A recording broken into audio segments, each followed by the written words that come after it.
Dr. Subhash Mukhopadhyay was the first Indian doctor and only the second in the world to literally create life. On 3rd September 1978, Durga was born literally out of a test tube, or what is technically known as in vitro fertilization, or IVF. Named after the most popular deity in Bengal, Durga grew up and was only second after about 2 months of the first in world IVF in England. The creators of the first IVF, Dr. Edwards and Dr. Steptoe, received the reward of Nobel Prize for their pathbreaking discovery in 2010. What about Dr. Mukhopadhyay? Yes, he too received his reward.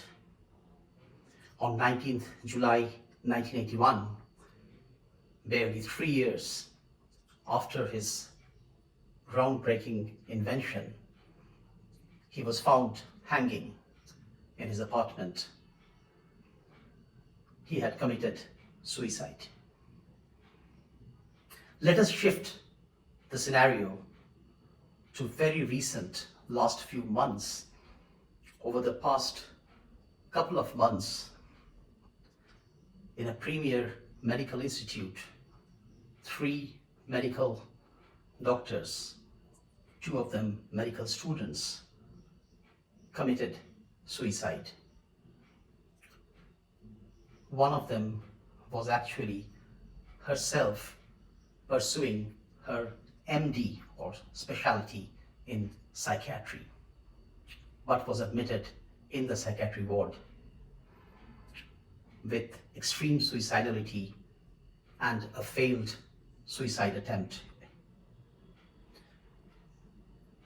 She was discharged and wrote in her blog that she was doing very fine and had the gift of life.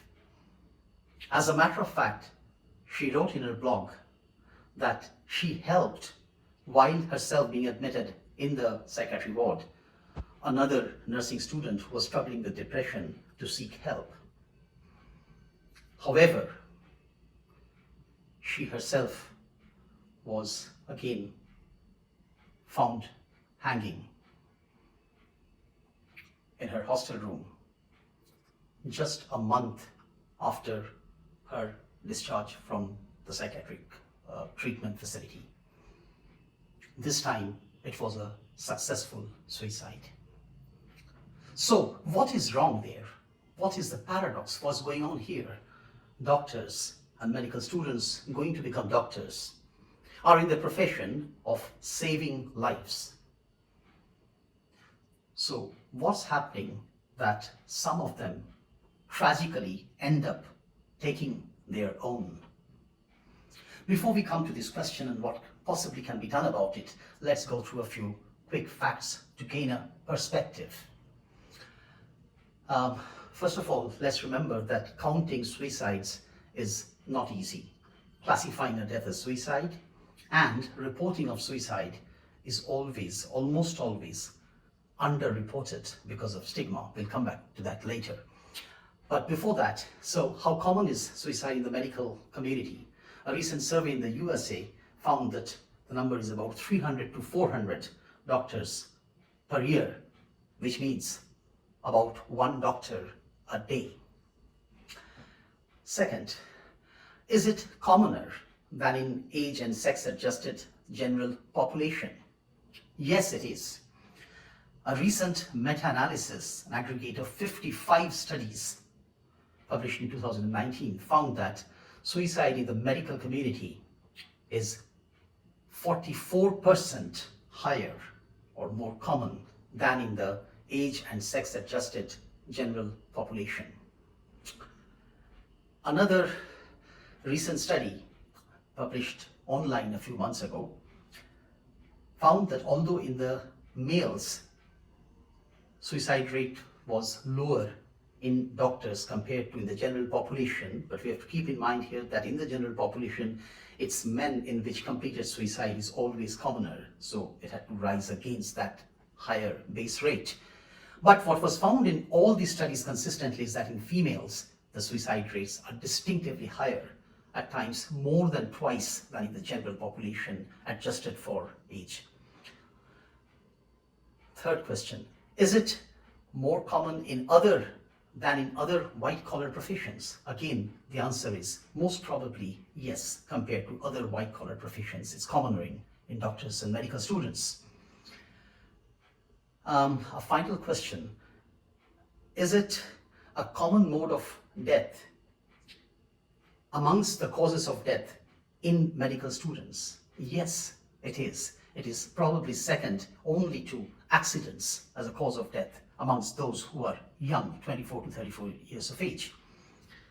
And finally, there are particular medical disciplines where somehow rates of suicide are even higher, notable amongst them being anesthesiology and psychiatry, but also perhaps general medicine and general surgery. So after these, why? The main question is why? Again, rather than going into a theoretical discourse or lecture, let us try to recall and reconstruct what happened to the female medical student who committed suicide. She was struggling with her own depression, but that was perhaps compounded by the fact that she was aware acutely that she came from a very poor, tribal family of a different, quote-unquote, lower caste in India, and used to hear rumors and even jeers by other people living in the hostel because of this. Her parents had to take a large loan to support her studies, and she was aware of that. She had to cope up with a very high demanding, stressful, high performance academic institute with her ongoing depression, which she found very difficult. But she could not talk to anyone. She could not talk to her parents because she didn't want to overburden them any further. She couldn't talk to her friends if she had any in the hostel. She couldn't talk to her faculty members because she feared that she might be, she might stand out as another who cannot, as seen as incapable, inefficient, cannot cope. And she could not face herself, so she had nowhere to go. Suicide in the medical community or even elsewhere is the final irreversible outcome of a complex web of background causalities or background events or processes. In this mental illness, substance abuse, stress of various kinds play a definite role, which are all very, very relevant in medical community. But there's something else which is extremely particularly relevant in the medical community itself, and that is stigma. Stigma, which literally means a mark, but a mark which is a bad mark, an unwelcome mark, a mark which discriminates. So there are multiple sources of stigma: stress of various nature, treatment by others, substance abuse, mental illnesses, guilt because of a high perfectionism and a need to prove oneself repeatedly, not being able to do that. All these come with the package of stigma, and delays help seeking and impedes recovery, particularly in medical profession. There's a very important thing in those doctors who are in service, like in case of Dr. Mukhopadhyay. Again related with stigma, but more to do with complaints and treatment by others. What happened in the case of Dr. Mukhopadhyay? The government did not believe his invention, and certain other doctors, they became jealous. A committee was instituted by the government, which was chaired by a professor in radiophysics. Yes, you heard it right, radiophysics. and another from gynecology, another from physiology, and another from neurophysiology. None of them with the needed expertise to fathom the far advanced field in which he was working in the area of in vitro fertilization and cryobiology. The committee met very quickly, just once, gave very short notice to the doctor to explain himself, did not look at the actual experiments, and passed the dictum that the research was bogus. It was all fraud. The fallout was terrible. Dr. Mukhopadhyay was immediately ostracized from his society by his fellow colleagues. He was banned from appearing in interviews or going to international conferences for presenting his findings, for which he was invited. And finally, as the proverbial straw on the camel's back, he was transferred to a department in ophthalmology, in the eye department, which had got absolutely nothing to do with his area of expertise. That was professionally killing him. In his suicide note, this is what he wrote: "I can't wait for another heart attack to kill me." Given this kind of a scenario, what can be done possibly? There are 4 things to my mind. The first and the foremost, but before that, there is also a major role of stigma, as has been found in research, that 3 out of 4 medical students in a prestigious institute found stigma was a major issue in disclosing mental health. And another study recently published from our institute, from our department, found that out of 400 medical students, resident doctors, 4 out of 5 reported at least a moderate degree of stress, 9 out of 10 felt some degree of burnout, 3 out of 10 reported depressive symptoms. So was it surprising that 1 in 6 of them actually reported some degree of suicidal ideations? So coming back to what we can do about it, the first and foremost is that we need to listen, we need to open up, we need to express our empathy, not just sympathy, to these people, and open up safe, non-judgmental space for the ones suffering in silence to open up, to talk, to express themselves without having the stigma, without having the fear of retribution or repercussion or penalization. This is the most important thing.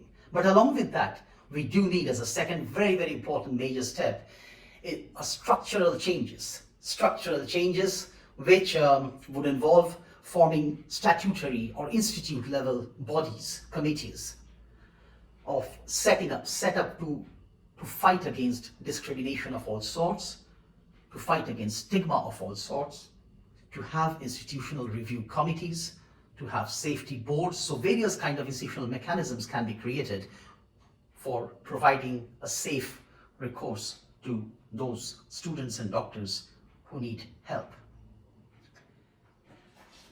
Another step is for doctors who are in service.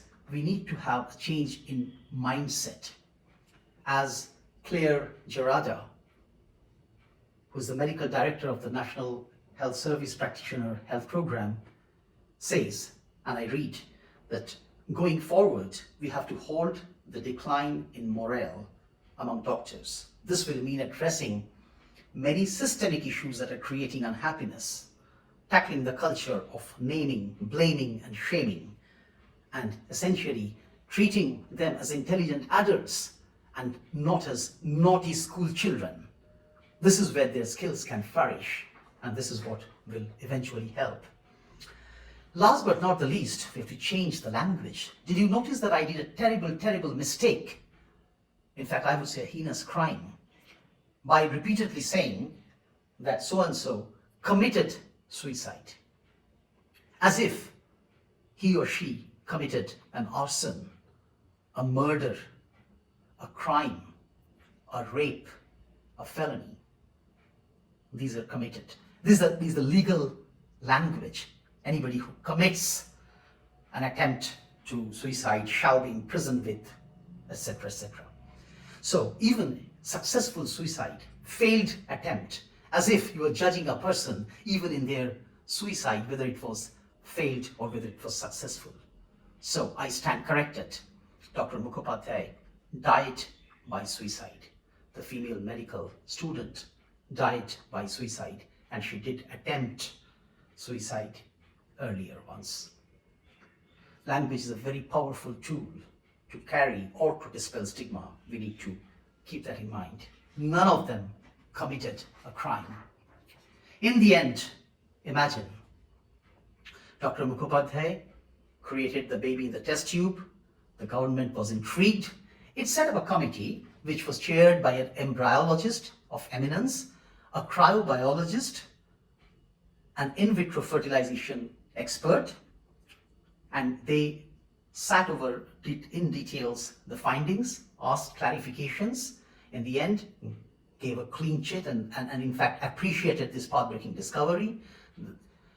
The institute and the bureaucratic structure recognized this, sent him abroad for further dissemination of his findings, and finally funded a research institute to carry his work further. A future was born. And in the end, again, imagine that the medical student who was going through depression spoke with a faculty member who immediately took notice of it, talked to the faculty or the student welfare committee, created a ring of safety, a buddy system around her to provide her a safe space, talked with her, removed her guilt about various issues from background, caste and tribe and the money and everything, called the parents in a safe manner and helped them in some way possible to mitigate their financial burden, reviewed the medication, kept a close eye on the student, but without stigmatizing or making her stand out in the class. And today, she's a psychiatrist. She treats patients, she saves lives. Yes, she still has depressive episodes from time to time, for which she's on medication, but she knows the limits and she knows that she will not take her own life.